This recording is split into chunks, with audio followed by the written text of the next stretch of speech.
Dianggap paling sahih itu berdasarkan apa? Berdasarkan kitab, berdasarkan manuskrip.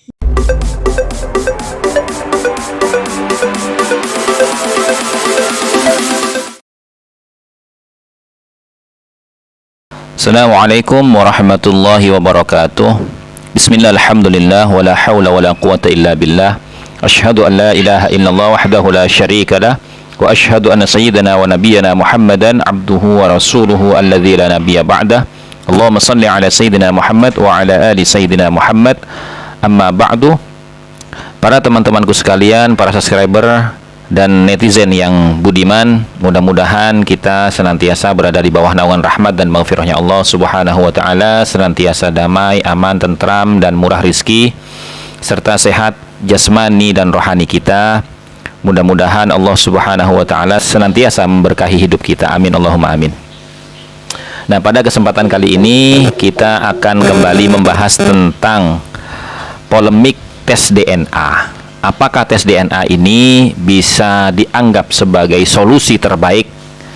Polemik silsilah nasab para habaib di Indonesia yang akhir-akhir ini semakin heboh dan beritanya memanas. Maka kita lihat beberapa statement dari para tokoh, diantaranya ada Habib Bahar bin Smith, di mana Habib Bahar bin Smith menyatakan bahwasanya dia siap untuk tes DNA asalkan dengan sampel Nabi Muhammad sendiri, yakni dengan membongkar makamnya.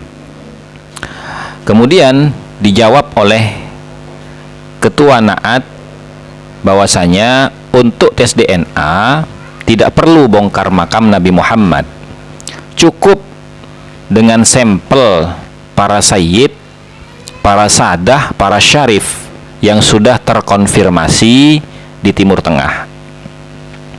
Kemudian ada Gus Fakih juga yang menyatakan, di mana beliau ini dikenal sebagai pakar ilmu genetika.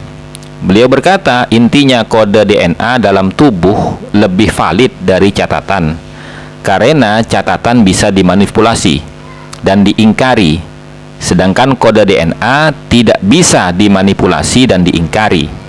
Dari statement ini, kemudian Habib Rizik bin Muhammad bin Husin Syihab, beliau juga sempat membuat pernyataan bahwasanya dengan adanya sampel rambutnya Nabi Muhammad SAW, maka bisa diketahui DNA Nabi Muhammad untuk dicocokkan kepada seluruh pongkol-pongkol Quraisy yang ada di seluruh dunia. Nah, dari 4 tokoh ini kemudian ada YouTuber dengan akun Zaini itu mengomentari tentang masalah polemik di bidang DNA ini, gitu loh. Nah, sebelum kita komentari respon channel Zaini ini, baiknya kita simak dan dengarkan bersama-sama. Orang yang dijadikan sampel, yang diambil DNA-nya untuk dijadikan patokan sebagai DNA representasi dari Sayyidina Hasan, Sayyidina Husain, ini kan keturunannya yang dianggap paling sahih, ya, bahasanya Ketua Naat itu. Pertanyaannya, dianggap paling sahih itu berdasarkan apa? Berdasarkan kitab, berdasarkan manuskrip. Berarti sekuat-kuatnya DNA, basisnya adalah orang yang dinyatakan sebagai keturunan Hasan Husain, bukan dengan DNA. Ini logis, Pak. Jadi wajar kalau ada orang yang tidak terima. Ya, misalnya si fulan kamu anggap paling sahih. Berdasarkan apa fulan itu dianggap paling sahih? Berdasarkan kitab lah. Kalau sama-sama berdasarkan kitab, berarti bukan DNA yang paling kuat, tapi kitab. Lalu dia dijadikan patokan prototipe yang mewakili kode DNA-nya Hasan Husain. Iya, kalau kamu sama dengan dia, kalau kamu DNA-nya sama dengan dia, oke, kamu kerabat dengan dia. Sementara dia untuk dibuktikan kerabat beneran dari Hasan Husain tidak pakai DNA, karena tidak ada yang berani mengambil DNA-nya Sayyidina Hasan, Sayyidina Husain. Begitulah teman-teman ya, sangat menggebu-gebu sekali seakan-akan dia ini adalah seorang pakar ahli genetika di dalam menjelaskan tentang bagaimana metodologi pengambilan sampel di dalam proses tes DNA. Dia ini menjelaskan metode pencocokan genetika terkesan seakan-akan pakarnya di bidang DNA, padahal itu berdasarkan asumsi pribadinya dan tidak sesuai dengan metodologi ilmu genetika yang sebenarnya. Jadi dia mengira bahwa sampel DNA itu diambil dari seorang atau kelompok yang terverifikasi sebagai keturunan Nabi Muhammad SAW berdasarkan catatan kitab sejarah dan kitab nasab. Padahal bukan begitu sebenarnya.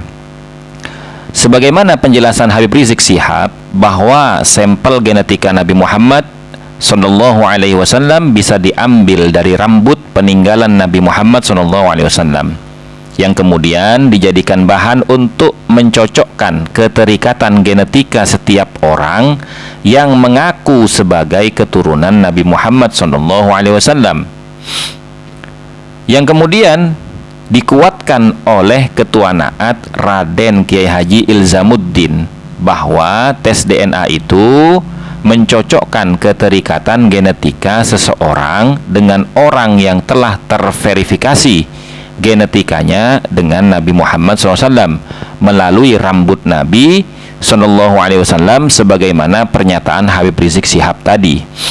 Jadi apa yang dijelaskan oleh Zaini ini tidak sebenarnya sesuai dengan apa yang diambil oleh pakar-pakar genetika.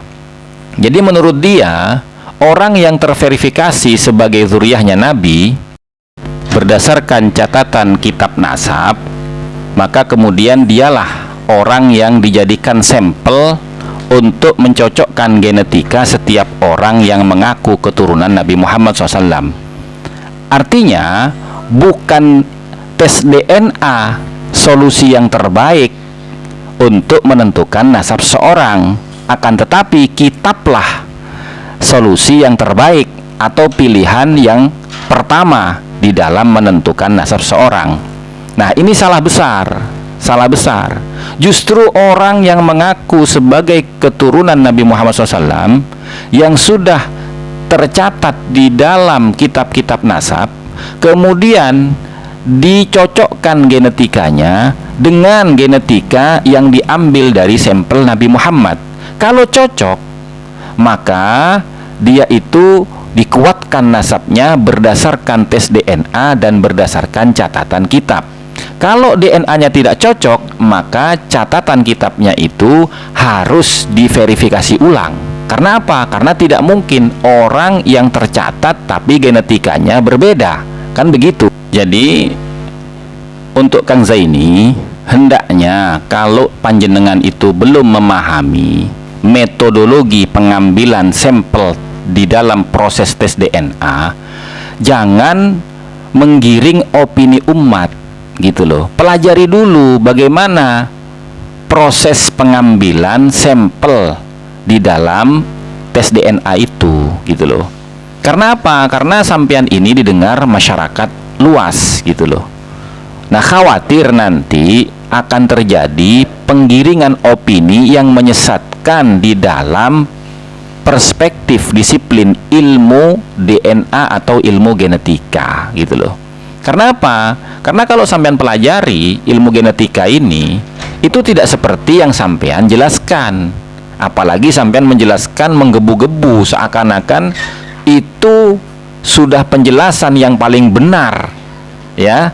Kalau yang mendengarkan statement sampean itu atau pernyataan sampean itu adalah orang-orang yang awam di bidang ilmu genetika. Nah, jadi mohon maaf, kita boleh berbeda pendapat, tapi perbedaan pendapat itu harus didasari oleh argumentasi yang sesuai dengan disiplin ilmu di bidangnya. Begitu ya teman-teman ya. Mohon maaf, mudah-mudahan ini bisa meluruskan kesalahpahaman dan juga bisa mencerahkan memberikan informasi tentang bagaimana proses pengambilan sampel tes DNA. Wallahu a'lam bishawab. Assalamualaikum warahmatullahi wabarakatuh.